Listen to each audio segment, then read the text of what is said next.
So we're now on membrane processing or processes, unitary processes involving the use of a membrane, a permeable membrane that is.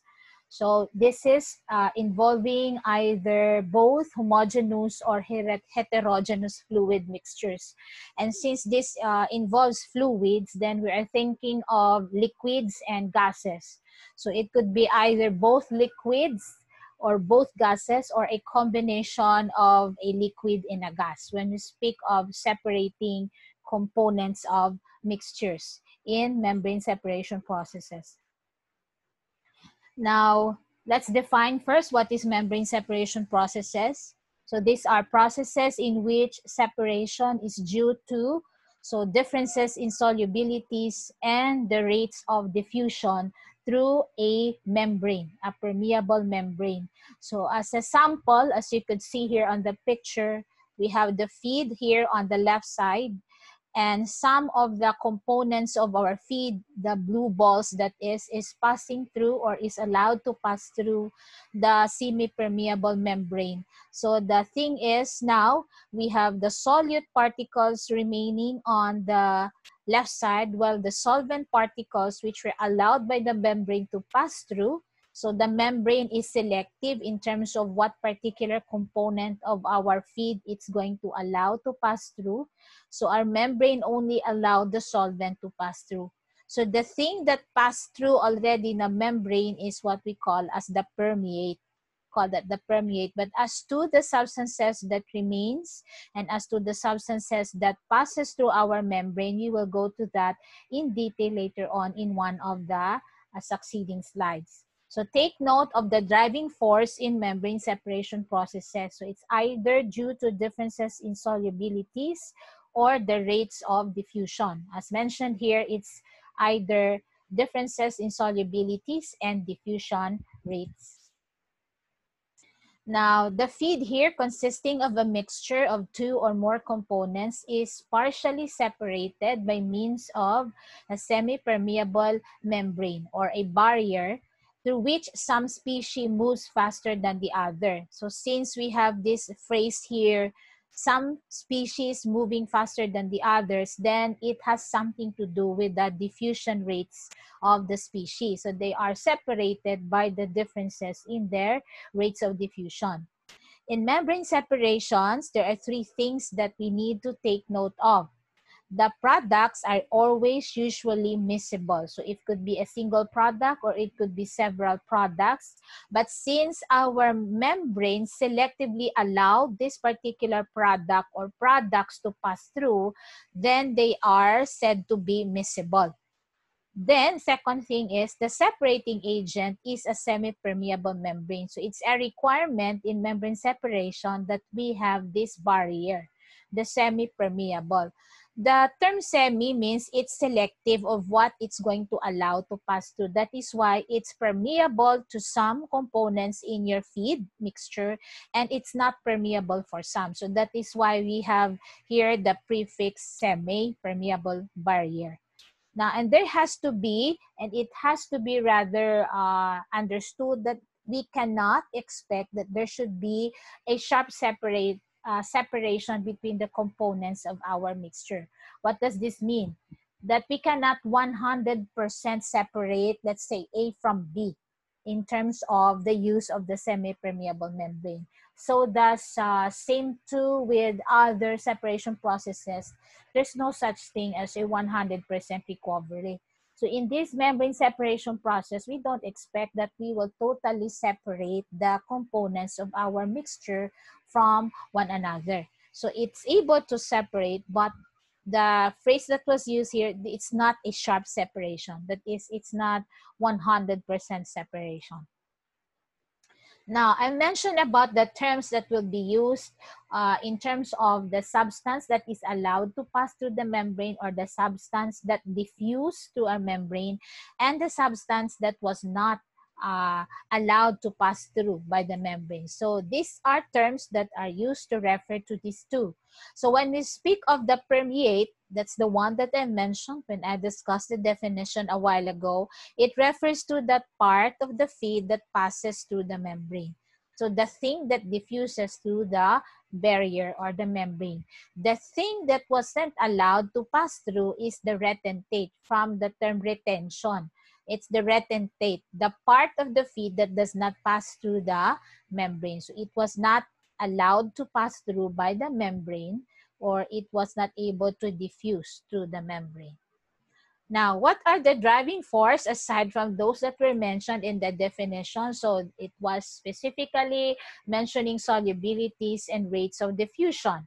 Now, when we speak of separation processes, membrane separation processes involving liquids and gases, because these two are fluids, when we speak of gases to be separated, specifically our driving force is the pressure difference. So it's the ones that drives the separation of your gas mixture. When we speak of the liquid mixture, our driving force is the difference in the concentration, or shall we say the concentration gradient. Okay, now it's specific as to what particular fluid we're talking about. So if it's a gas, your driving force is the pressure gradient. If it's a liquid, it's concentration gradient. Now, difference in partial pressure and concentration across the membrane are usually created by the imposition of a pressure differential across the membrane itself. So this particular pressure differential is created within the membrane itself, such that it will selectively only allow a particular component in the mixture, feed mixture, that is to diffuse through it. The driving force for liquid separations can also be, so aside from concentration gradient, it could also be created by the use of solvent on the permeate side. So there are some membrane separation processes, which you will listen in a little while, that uses a solvent on the permeate side of the membrane to create a concentration difference. So it's still capitalizing on the difference in concentration, but in this case, there's an add-on to enhance the degree of separation, and that is the addition of the solvent in the permeate side. Or it could be an electric field when the solute is ionic. So if the solute is non-ionic, it will not dissociate into ions once in solution, then there's no need for us, or we cannot use the electric field as an enhancement for the separation for a liquid mixture, that is, or for liquid separation.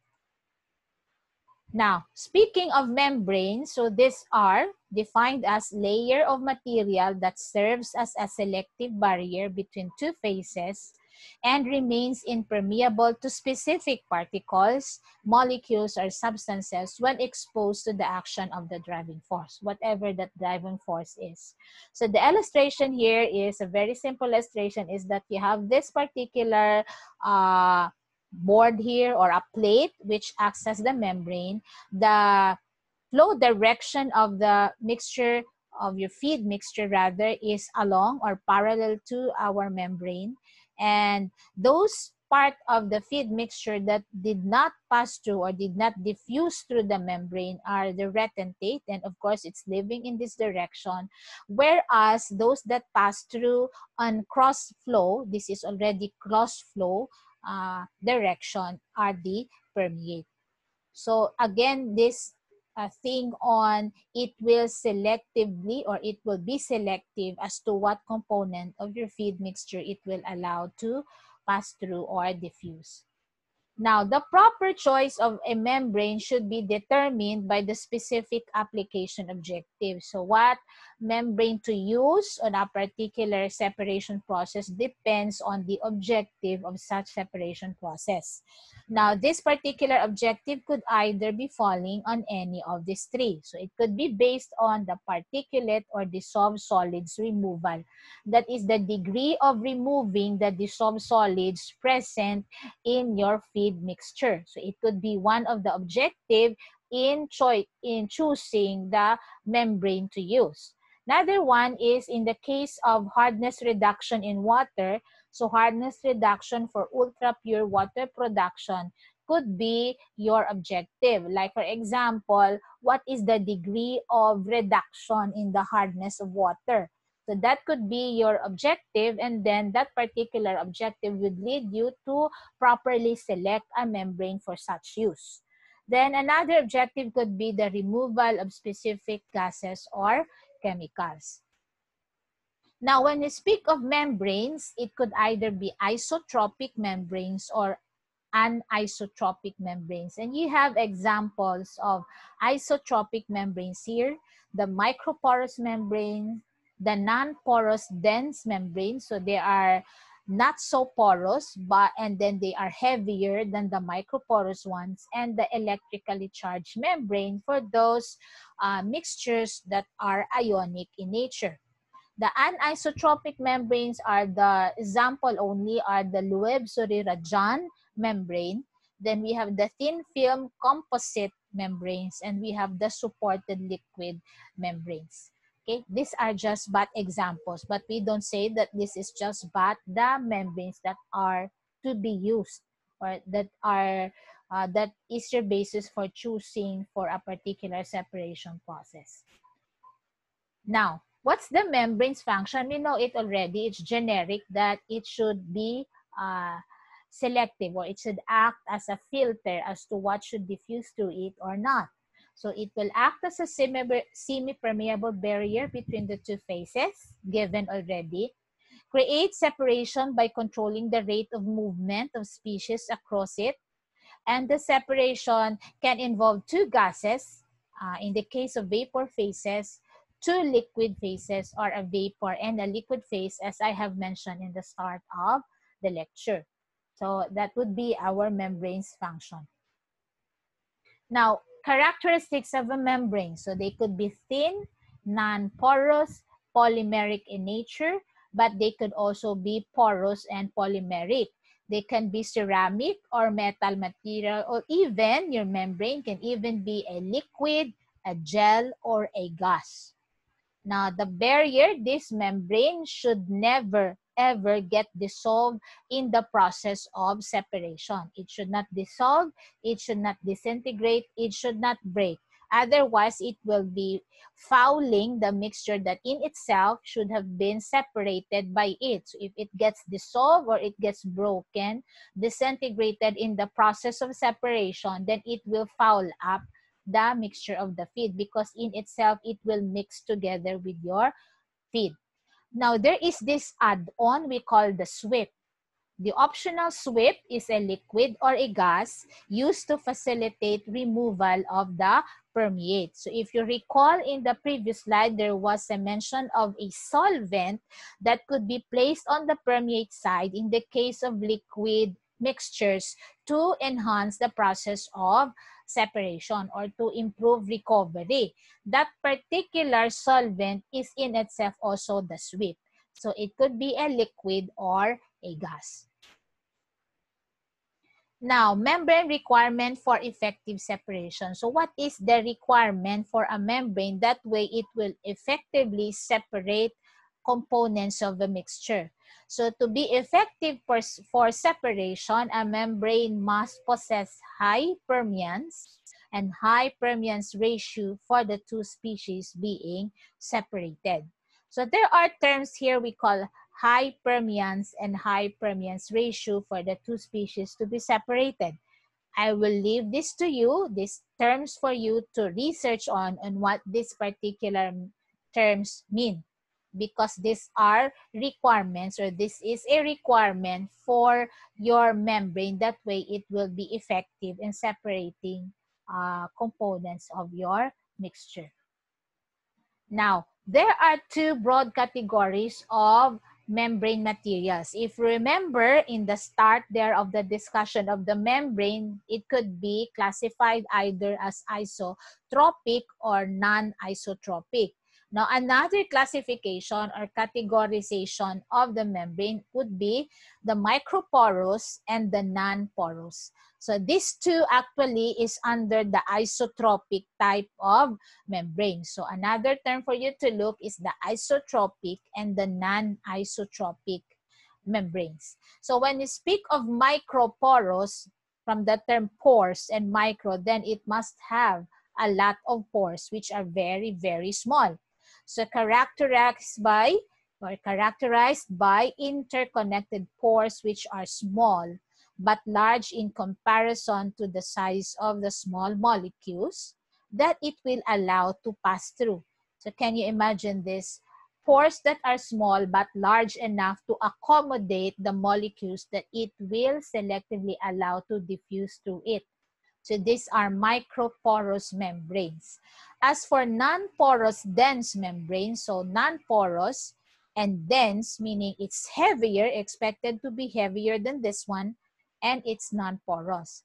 So in here, how then could separation be effected when it's non-porous and it's heavy?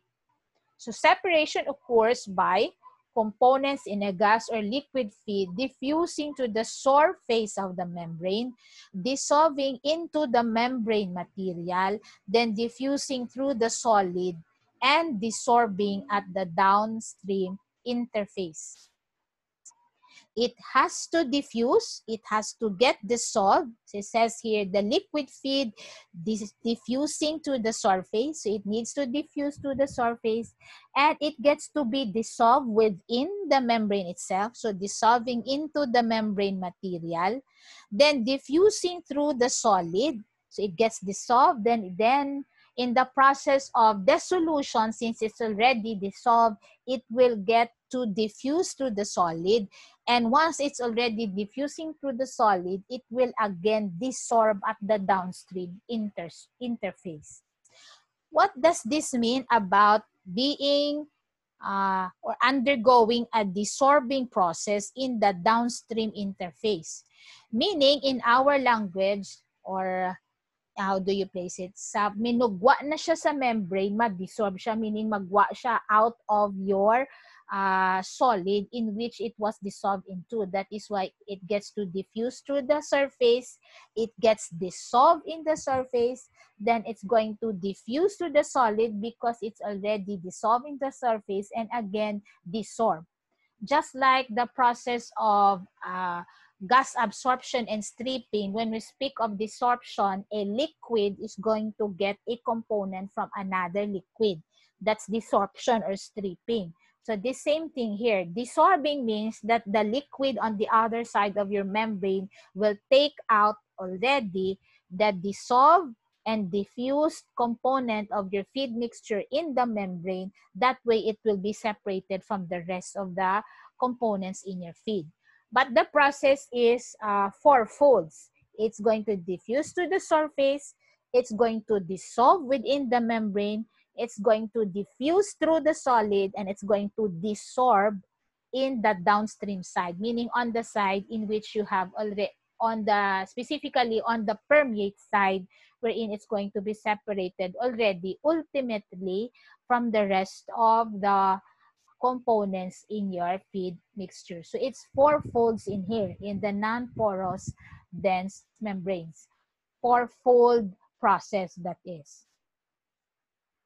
Now, as to types of membranes, so these are the 5 types of membranes that you'll be able to read from your handbook, from John Cookle's, and even from McCabe. So let's look into each of these types. So the microporous actually is one of the 2 categories that were mentioned in the previous slide. So this membrane behaves almost like a fiber filter and separates by a sieving mechanism determined by the pore diameter and particle size. So it's just like a filter paper. So the manner of separation is through sieving, and it's determined by the pore and the diameter and particle size of the component it will pass through it. Now, the pores in the membrane, if you talk about the membrane, may vary from 1 nanometer to 20 microns. So these are the pore sizes. So meaning, those that will be retained by your microporous membranes will have sizes greater than this. Greater than 1 nanometer or greater than 20 microns. That is for the microporous membranes.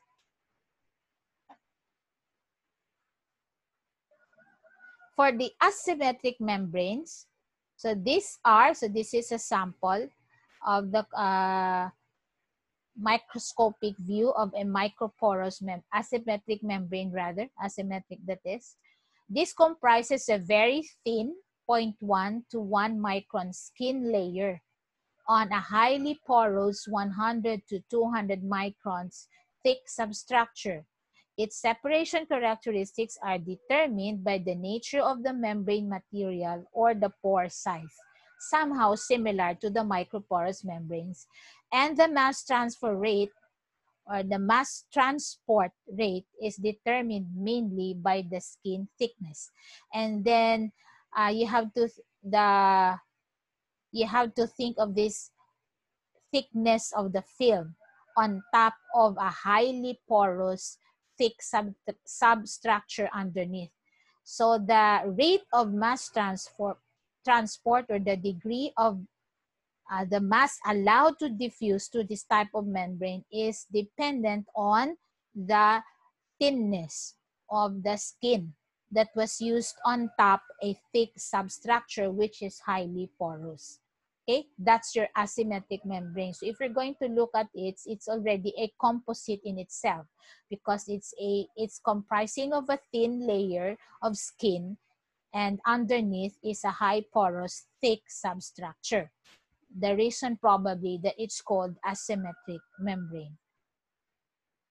The third one has a name which is implied already on how it's to be used, or the name in itself is already implying on how it's to be used. So electrically charged membrane. So these are ion exchange membranes consisting of highly swollen gels carrying fixed positive or negative charges. These are mainly used in electrodialysis. So the manner of separation is the degree of attraction of your component of your feed mixture on the ions that are present in these highly swollen gels. So of course, the negative ions will get to attract positive ions in your feed mixture. So your feed mixture has to be ionic. And of course, the positive ions will repel each other. So it will only allow one particular ion in your feed for it to separate it from the rest of the components. So it's electrically charged membrane. Now, the fourth is the liquid membrane. So liquid membranes utilizes a carrier. So there is a carrier, somehow a solvent that is to selectively transport components such as metal ions at relatively high rate across the membrane interface. So in here, you have the carrier. So there's a mention that this particular membrane is not standalone. It uses a carrier to selectively transport components of your feed mixture. Now, this one is just one specific example. So a metal ion is transported with at relatively high rate using a particular solvent in using a liquid membrane. That is. The last type of membrane is your homogeneous membrane. Homogeneous meaning single-phase membrane. Homogeneous membrane, that would be this one. Just like your asymmetric membrane, which has a skin layer. So this is a dense film through which a mixture of molecules is transported by pressure, concentration, or electrical potential gradient. The reason why it's called homogeneous, it's because in itself the film or the skin is homogeneous. It's single phase. Unlike, of course, the other membranes, which we can say homogeneous because of the differences in the sizes of the pores in the case of the microporous membranes. Okay, so we have now finished the 5 different types of membranes. Now, we are done with defining the membrane separation processes. We are done classifying possible classification or categorization of the membranes and the types. Now we go to the meat of this set of slides, the common membrane separation processes. On top of the list is a common membrane separation processes oftenly used in water treatment and other separation processes in the industry is reverse osmosis. So the term of the separation process also implies the manner of separation. It has something to do with osmosis, but the thing is, it is the reverse type of osmosis. So a process by which a solvent passes through a porous membrane in the direction opposite to that for natural osmosis when subjected to a hydrostatic pressure difference or hydrostatic pressure that is greater than the osmotic pressure. The pressure gradient across your membrane is on the value of 10 to 50 bars, and it cannot exceed, and it should not exceed 100 bars. So natural osmosis will be explained by a video that I will be showing in a little while, whereas reverse osmosis will be differentiated against it. So it will be both explained in here. So reverse osmosis, there's an applied pressure on this side for the concentrated side to homogenize or to equilibrated or to be equilibrated on the less concentrated side, that is. So this one is of higher concentration. So the direction of flow is from region of high concentration to low concentration. And that is not the natural osmosis. And you will learn later what's natural osmosis. And this is the video.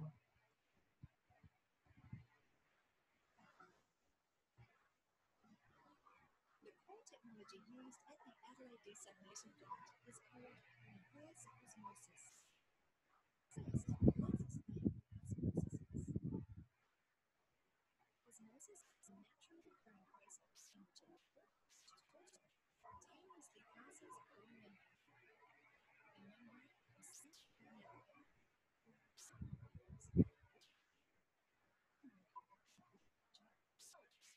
Able to easily pass through the membrane structure.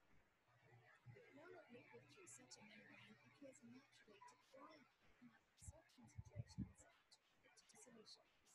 That is, the liquid flows from less concentrated solutions such as fresh water to a more concentrated solution such as seawater. When the direction of liquid flows reversed, pressurizing the concentrated solution, in this case seawater, we are able to force water molecules in the reverse direction, and the salty seawater solid through the membrane.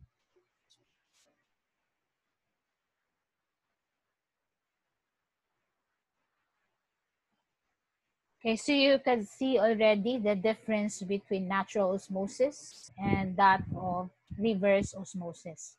Okay, natural meaning from the less concentrated side, it will neutralize the concentrated side. So the less concentrated side will flow to the concentrated side. And the process of transfer of the solvent from the less concentrated side will end when the two sides are already equilibrated.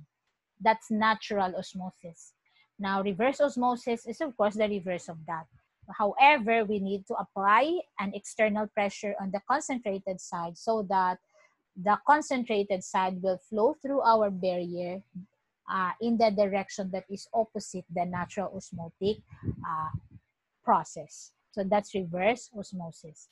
Now, there is a mention about the osmotic pressure, and that's the pressure that allows the less concentrated side to flow to the concentrated side. And how do we compute for it? It's actually only derived from the ideal gas equation, PV equal to nRT. We just change the pressure representation, which is the usual capital letter P to pi. Pi representing the osmotic pressure. So it needs the number of moles of the gas, the universal gas constant, and the absolute temperature during the time in which that particular process occurred, and divided by the molar volume of your gas mixture, that is.